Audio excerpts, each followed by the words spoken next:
The intention of this chain wrestling flow roll is just to demonstrate as many of the arm-focused techniques as you just saw in the instructional, unless you skip to the end. But if you did, hey, a great preview for you. But I think this is a good way to approach chain wrestling sometimes, and not always just free-flowing, but actually having intentions, having goals that you set for yourself and limitations that you perhaps aren't allowed to do. It forces you to think outside the box. But anyway, I will narrate what is going on, and you will see that we're not always going for the arm. There are some times where we switch in and out. So there I was entertaining the idea of a scarf hold, instead transitioning to the arm with a little elbow stomp.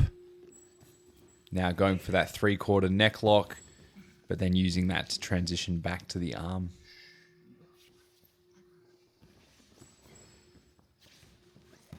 Elijah here looks like he was going for a rolling omoplata, but I actually rolled out. He then turned that into a Mahistral cradle.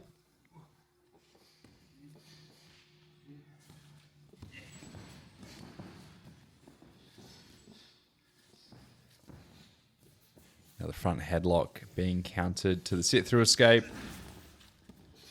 I then shot the underhook, shot the half, get the far side armbar.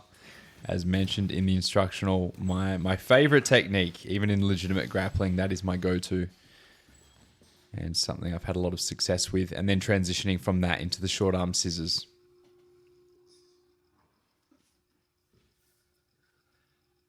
And then we go to the Nigel key lock. Absolutely no shame in spamming as many arm locks as we can in this flow roll.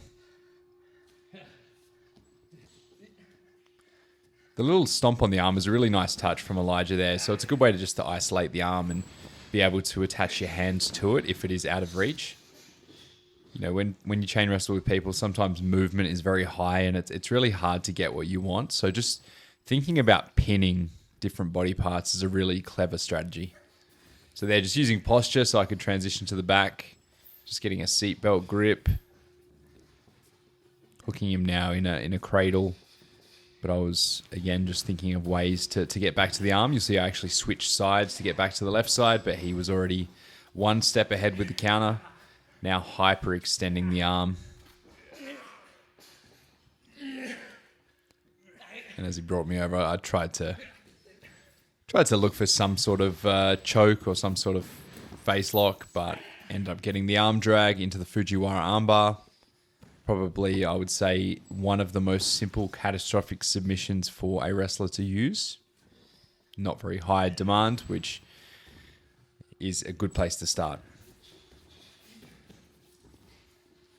And rolling out, and we reset and go again.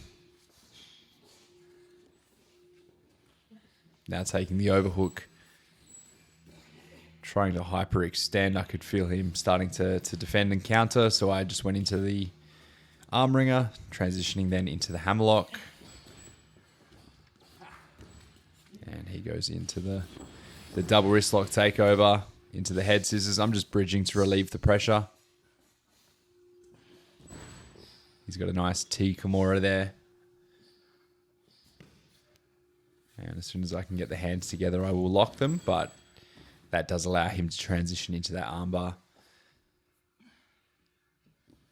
He went for the X break, but I used the hitchhiker escape here to escape the hold, which is a somewhat risky transition. But if you're quick enough, can be quite successful. And now we find ourselves in a little bit of a dilemma. So I went to the leg just to bring him down to his front, pinning the head now so I can go back to the arm.